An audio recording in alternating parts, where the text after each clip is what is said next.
What if one morning you woke up knowing something was missing? Not an object, but a memory, a face you can't recall, a moment you know happened but your mind refuses to replay. Now imagine discovering thousands of people reporting the same thing. Missing hours, strange marks on their skin, flashes of blue light, and voices they can't place. Doctors call it stress, families call it confusion, but leaked government files say otherwise. Tonight, we enter Operation Blue Shade, a mind-wipe program the government swears never existed, but the documents tell a different story. A vanished neuroscientist, a classified device designed to erase targeted memories, and subjects who were never supposed to remember, yet somehow they do. Victims from different states describe the same blue room, the same cold metal table, and the same sentence whispered before everything went dark. You won't remember this. So if this program was meant to stay hidden, why are the memories leaking? And more importantly, what have they already erased from you?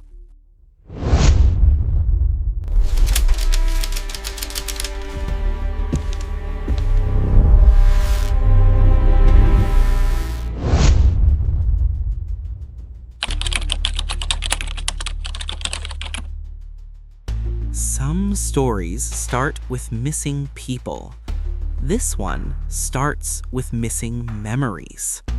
For years, quietly, silently, something strange has been happening across the country. People disappearing for hours, sometimes days, and returning with no explanation, no recollection, no clue of where they were. Most dismissed these as panic episodes, stress, blackouts. But then something changed. The patterns, the symbols, the testimonies too similar to be coincidence. And all of it began pointing back to a single name, Operation Blue Shade. A program the government denies ever existed. But the story I'm about to tell you begins long before the files were leaked, long before anyone knew the truth. It begins with a man named Ezekiel Ward, a quiet, soft-spoken research analyst who had no enemies, no controversies, and no reason to be afraid. Until the night he vanished. September 14, 2019. Ezekiel left work at exactly 7:12 p.m. Cameras show him exiting the building, walking toward his car, unlocking the door, and then the footage glitches. For less than a second, a blue flash pulses across the frame. When the video returns, Ezekiel is gone. His car door wide open, engines still running, phone still on the dashboard. Police treated it like a kidnapping. His colleagues thought it was a mugging, but his wife, she noticed something no one else did. On the passenger seat, next to his bag, was a single blue glove. Not latex, not medical, a strange synthetic material she had never seen before. She told investigators. They ignored her. But years later, when leaked files began surfacing, every investigator who touched the case realized the same horrifying truth. Ezekiel Ward wasn't taken, he was selected. 3 days later, Ezekiel walked through his front door at 4:36 a.m., clothes damp, eyes unfocused, like he had wandered through a dream. His wife screamed his name. He didn't respond. He just stared at her as if she were a stranger. Doctors said he was dehydrated, disoriented, but physically unharmed. Police questioned him for hours, demanding to know where he had been. His answer didn't change. I don't remember. I don't remember. I don't remember anything. But later that night, while his wife slept beside him, Ezekiel whispered something into the dark, a sentence he didn't know she heard.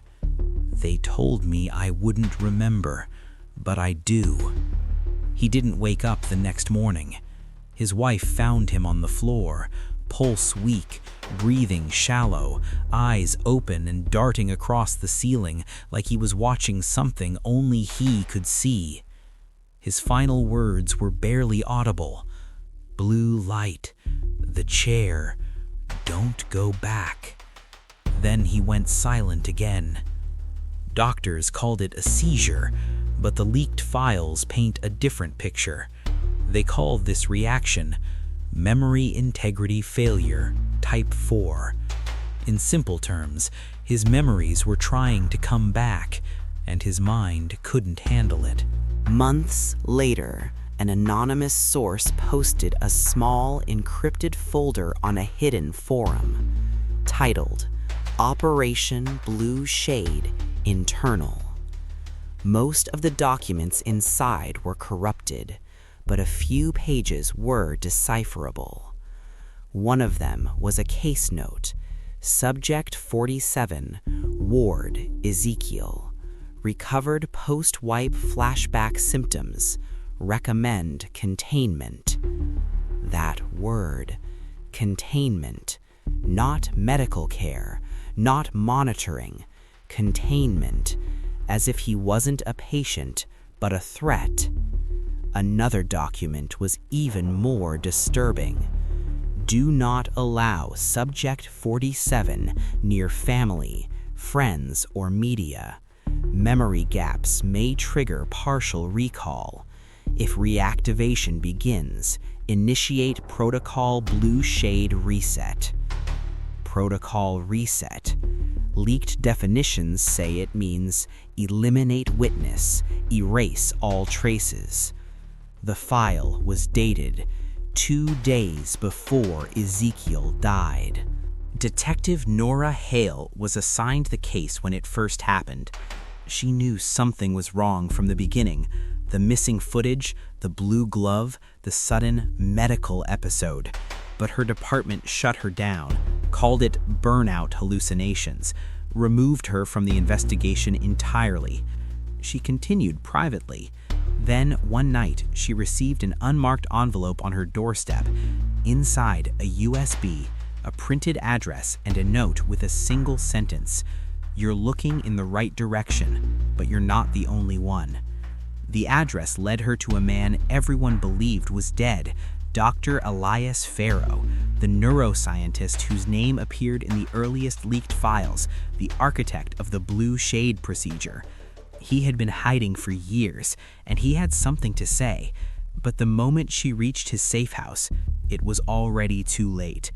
The house was ransacked, the windows shattered, and on the wall someone had drawn a symbol in blue paint, a hollow square with a diagonal line cutting straight through it. The same symbol found on several victims, the same symbol spotted in early blue shade patents, the same symbol Ezekiel's wife found on his wrist the day he returned. Nora realized something horrifying. She wasn't investigating a disappearance. She was investigating a cover-up big enough to erase people and erase their memories of being erased. Detective Nora Hale stood inside the darkened ruin of Dr. Elias Farrow's safe house. Every drawer pulled open, every cabinet emptied, floor covered in scattered pages, all burned along the edges. Someone had tried to destroy everything. But they missed something. Behind an overturned filing cabinet, half buried under torn notebooks, she found a small metal drive. Cold, smooth, no labels. Exactly the kind of thing a man on the run would hide. She pocketed it and kept searching, but the house felt wrong. Too quiet, too still, like the walls were watching. And then she noticed it. The smell. A faint, sterile chemical scent. Not smoke, not dust. Something eerily similar to hospital disinfectant, but sharper. Her heartbeat quickened. She had smelled it once before, the night Ezekiel was found. As Nora moved deeper into the house, she saw something collapse in her peripheral vision. A shadow, human-shaped. She spun toward it, hand on her weapon, and froze. A man was sitting in the far corner of the room, back against the wall, head tilted, breathing shallow. His clothes were soaked, his pupils huge and unfocused. He whispered, "Blue light. They're still here."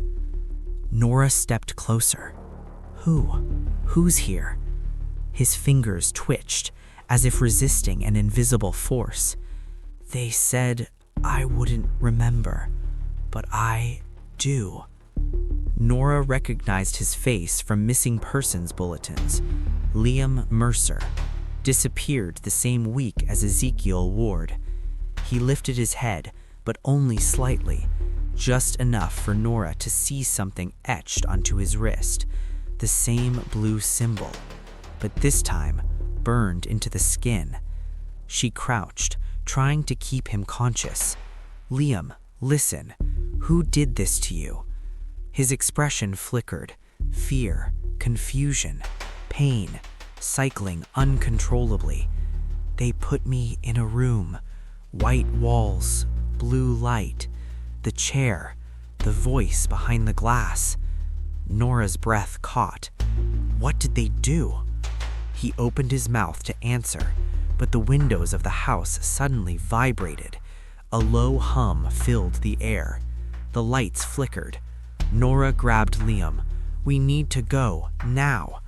But it was too late. Outside, a vehicle braked suddenly. Not a police car, not an ambulance. Something unmarked, black, silent. Then the front door lock clicked from the outside.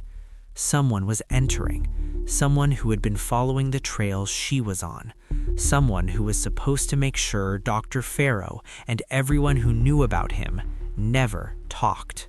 Nora dragged Liam to the back of the house, kicking open a side door as footsteps echoed inside. Two men dressed in pale blue tactical gloves moved through the hallway with surgical precision. Not cops, not soldiers. Operatives, trained for one purpose, the same purpose mentioned in the leaked files: containment. One of them spoke into a mic. "Safe house breached. 2 subjects detected. Initiate sweep." Nora held her breath as she pulled Liam behind a shed, but the man was fading fast. He whispered again, barely conscious, "If they find me, they'll finish the wipe." Nora tightened her grip on him. "Stay with me. I'm not letting them take you." She didn't know whether it was courage or desperation driving her, but she knew one thing. These men weren't looking for Dr. Farrow anymore. They were looking for anyone with even a trace of memory left. Anyone like Liam, anyone like Ezekiel, anyone like her. Nora managed to drag Liam into her car and sped away just seconds before the operatives stepped outside. No sirens, no radios, just a silent disappearance back into the shadows. She drove until the city lights faded behind them. Liam drifted in and out of consciousness, but when Nora mentioned Dr. Farrow, something triggered in him. His head jerked slightly. "I saw him," he muttered. "He was trying to stop them." "Stop who?" Nora pressed, but Liam wasn't responding. His breathing slowed, his pulse weakened. She needed to get him somewhere safe, somewhere no one would think to look. And there was only one place: an abandoned flood control bunker under Hawthorne Bridge, a place she once used as a temporary shelter during a cold case. She parked the car inside the tunnel, body trembling from adrenaline. But when she tried to wake Liam, he wasn't breathing. For a moment, her heart froze, but then she noticed something strange. His pulse did return. Nora managed to drag Liam into her car and sped away just seconds before the operatives stepped outside. No sirens, no radios, just a silent disappearance back into the shadows. She drove until the city lights faded behind them. Liam drifted in and out of consciousness, but when Nora mentioned Dr. Farrow, something triggered in him. His head jerked slightly. "I saw him," he muttered. "He was trying to stop them."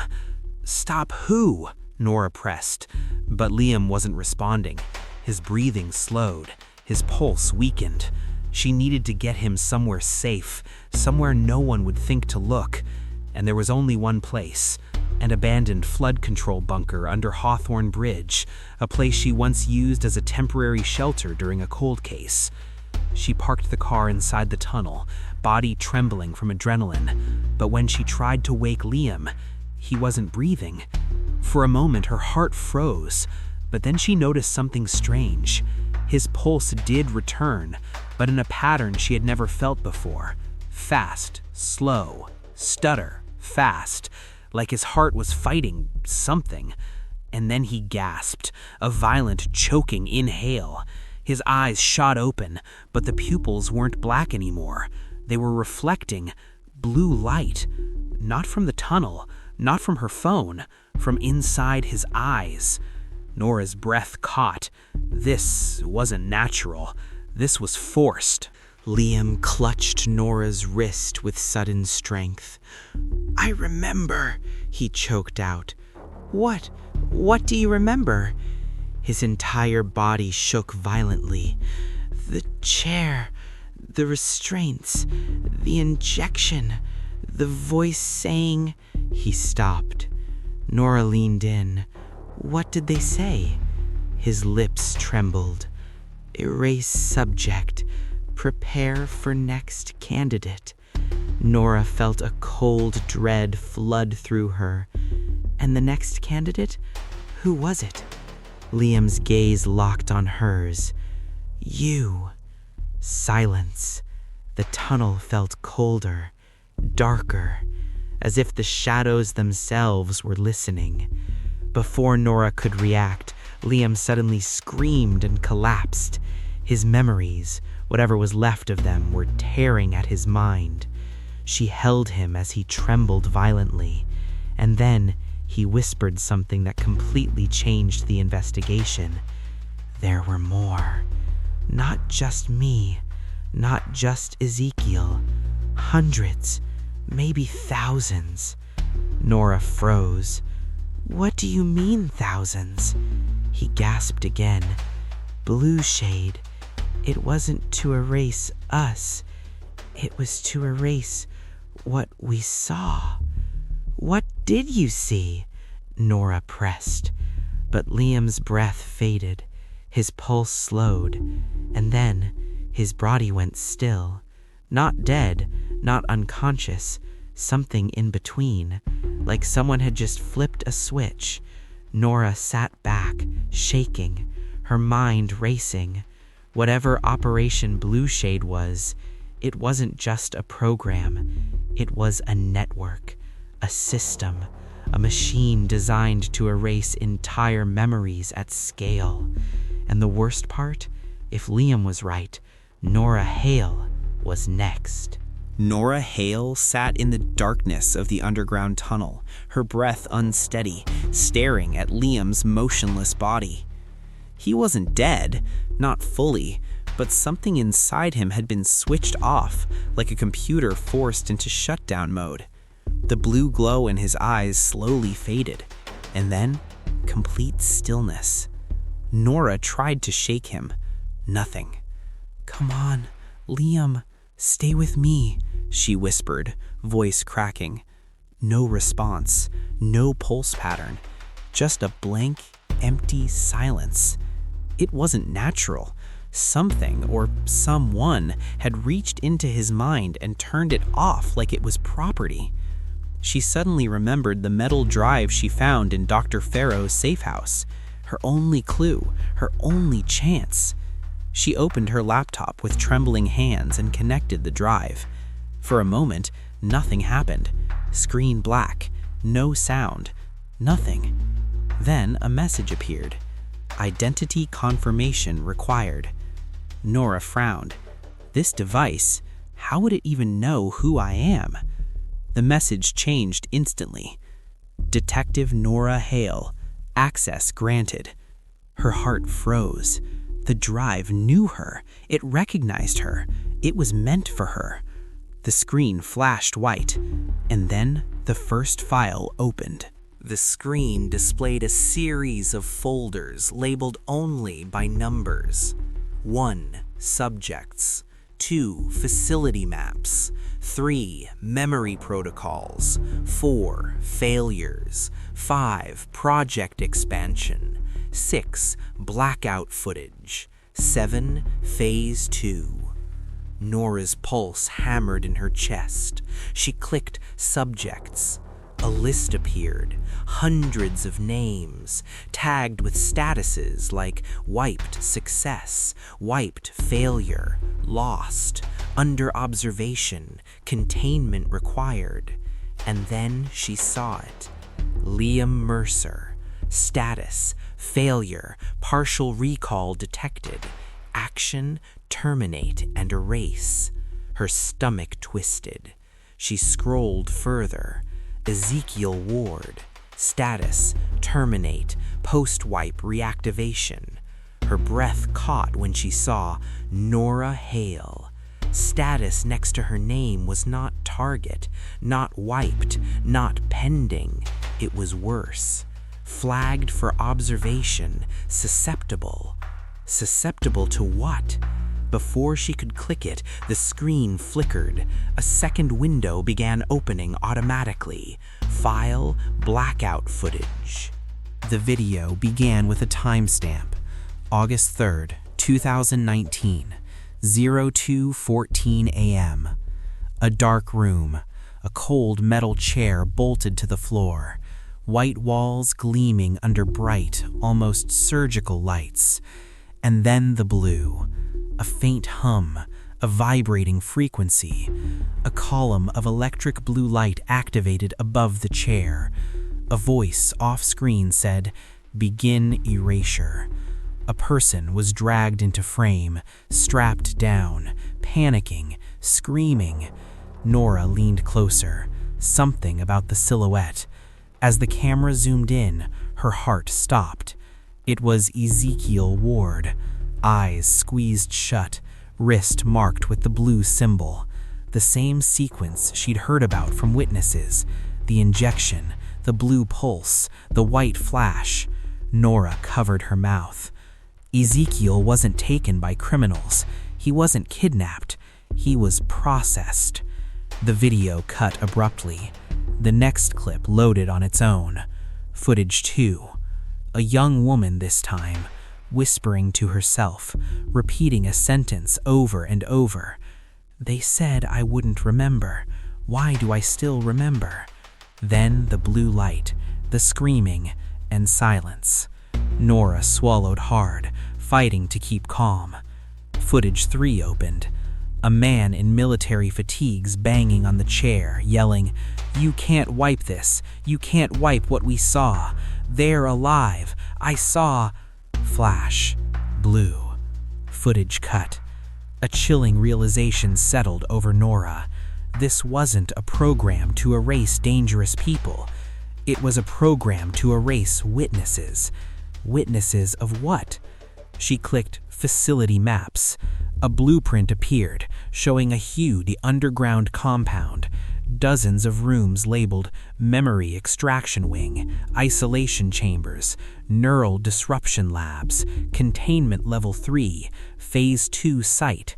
But one label stood out, Blind Spot Zone. Nora zoomed in. No details, just a red warning. Access prohibited, Class E. The drive suddenly beeped. A new window popped open, one Nora didn't click. Would you like to view the blind spot footage? Her finger hesitated over the touchpad. Then she clicked yes. The footage began with a shaky handheld camera. It looked like a security officer rushing down a hallway.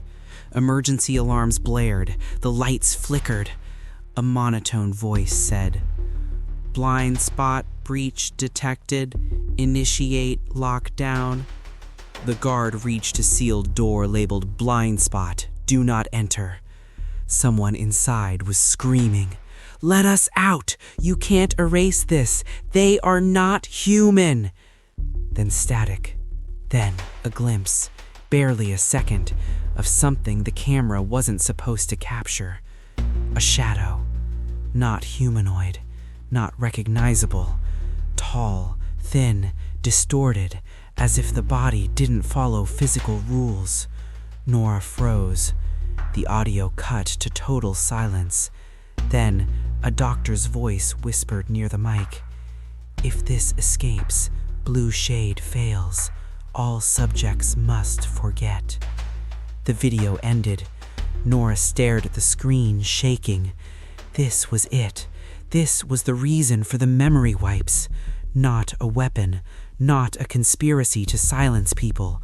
A cover-up of something that wasn't supposed to exist. Something that people had seen, something no one was meant to remember. Suddenly, a loud metallic bang echoed from behind her. Nora grabbed her gun, heart pounding. She turned slowly and saw something that made her blood turn cold. Liam's body was standing upright, eyes glowing blue again. He tilted his head. His voice was hollow, monotone. "Memory purge initiated. Detective Nora Hale, you have been exposed." Nora stepped back, horror spreading across her face.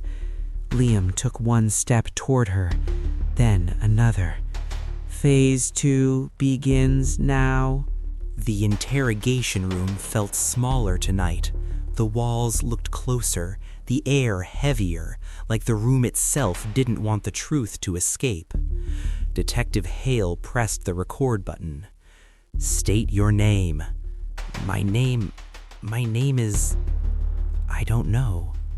He said it with calm certainty, which somehow made it 10 times more terrifying. His hands trembled, his eyes drifted downward. A long pause, then... "They took it from me." Hale felt a cold rush down his spine. The witness raised his sleeve. 3 faint blue dots, a triangle, glowed just under the skin. The man explained he had woken up in a motel 2 days ago. No memory of how he got there, no phone, no ID, only a note in his pocket. "Stay quiet. They already erased you once." Hale leaned forward. "Who erased you?" The man's breathing sharpened. "Operation Blue Shade did. They're testing something, a frequency, a low hum. You can't hear it, your brain feels it." Hale froze. The lab reports, the cattle mutilations, the missing 4 minutes on the recordings, they all shared one clue, a subfrequency below human hearing, present only in those restricted zones. The man continued. "They play the signal before the wipe. It blocks short-term memory from embedding, makes your brain forget itself." Hale said, "How do you know all this?" A tear slid down the man's cheek. "Because I was one of their engineers." The room went silent. He explained everything. A facility hidden under the desert. A chamber called the Blue Room. A machine humming at barely 17 hertz, patients strapped down, eyes pried open by metal arms, a projector flashing thousands of images per second, faces, symbols, maps, burning, then erasing inside the brain. The point? To test how much the human mind could forget before it collapsed permanently. But something went wrong with him. During one experiment, the system overloaded. The wipe failed halfway. He remembered just enough to run, not enough to stay safe. Then he leaned in and whispered something that made Hale's bones go cold. "They're expanding. The signal is no longer confined to the facilities." Hale's jaw tightened. "Which towns?" A trembling breath, a shaking hand, a whisper barely audible. "This one." Hale's blood stopped. The witness suddenly grabbed his head in both hands. "Do you hear that? Do you... His body stiffened. He convulsed. A low, vibrating hum filled the room, felt, not heard. The blue triangle under his skin glowed brighter. Then, he collapsed, motionless, eyes open, memory gone, mind wiped in real time, inside a police station, inside a secure room, inside the walls that were supposed to protect them. Hale rushed out, shouting orders, but soldiers were already entering the building, silent, black-suited, face shielded. They weren't there to help. They weren't there to talk. They were there to retrieve what they called Asset 7, the witness, the man without a name, the man whose mind they owned. And as they dragged the lifeless, twitching body away, one soldier whispered into Hale's ear, "You've heard too much." Hale felt a sting in his neck, something sharp, something cold, and the world turned blue. Darkness, a cold, endless void. Detective Hale floated inside it, weightless, thoughtless, empty. For a moment, he wondered if this was death. Then he heard it. A hum, deep, slow, vibrating inside his skull like distant thunder. The blue shade signal. The darkness cracked open like shattered glass, and suddenly Hale was standing in a massive underground chamber, one he recognized from the witness's story, the Blue Room. Metal tables in rows, straps hanging loose, projectors pointed downward like mechanical vultures. Men and women lay unconscious across multiple tables, each marked with glowing blue triangles. Some twitched, some whispered fragments of forgotten memories, some murmured names that meant nothing anymore. A voice echoed from behind him. "Welcome back, detective." Hale spun around. Darkness, a cold, endless void. Detective Hale floated inside it, weightless, thoughtless, empty. For a moment, he wondered if this was death. Then he heard it. A hum, deep, slow, vibrating inside his skull like distant thunder. The blue shade signal. The darkness cracked open like shattered glass, and suddenly Hale was standing in a massive underground chamber, one he recognized from the witness's story, the Blue Room. Metal tables in rows, straps hanging loose, projectors pointed downward like mechanical vultures. Men and women lay unconscious across multiple tables, each marked with glowing blue triangles. Some twitched, some whispered fragments of forgotten memories, some murmured names that meant nothing anymore. A voice echoed from behind him. "Welcome back, detective." Hale spun around. A man in a white coat stepped forward, tall, calm, face hidden behind a surgical mask. "You were never supposed to investigate this." Hale tried to speak, but his throat felt paralyzed, his limbs heavy, his vision trembling. The scientist continued, "But don't worry, we'll fix that." He tapped a console. The projectors above Hale flickered to life. A bright blue glow washed over him. His mind shivered. Images flashed in front of his eyes. A witness screaming in an interrogation room, a note slipped under a door, a humming signal seeping through walls, a classified desert facility, a triangle of light under the skin. All of it, everything, the investigation, the files, the clues, began to fade, like chalk erased from a board. Hale tried to cling to the memories, hold them, anchor them, but they slid through his fingers like water. He screamed inside his mind. The scientist watched calmly. Operation Blue Shade isn't about erasing individuals, detective. It's about controlling populations. Hale's vision dimmed. His memories dissolved like mist. The scientist leaned close and whispered, And you were our final test. A final surge of blue light erupted. Everything went white. Hours later, Hale woke up in his own bed. No memory of how he got home. No recollection of the past week. His badge was on the table, his phone wiped clean, his case files empty. He checked the mirror. Something glowed under his skin. 3 faint blue dots. A triangle. A chill crawled down his spine, and he didn't know why. A news broadcast played faintly in the background. Local authorities confirmed no evidence of any secret program or classified facility, all rumors dismissed as misinformation. Hale stared at the TV, feeling nothing but a dull static in his mind, like a memory trying to rise but drowning before it could breathe.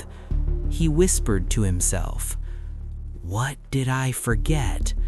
But no answer came. Only the low, distant hum of a signal still pulsing through the town, still active, still erasing. Operation Blue Shade never ended, it just changed targets. And this time, it's all of us. If this story made you question what else might be hiding in the dark, tell me this. What do you think Operation Blue Shade is still covering up? Drop your theories in the comments. I read every one. Before your memories fade, hit like, subscribe to Shadowline Mysteries, and share this video with someone who loves the truth a little too much. Shadowline Mysteries, where every answer leads to a darker question.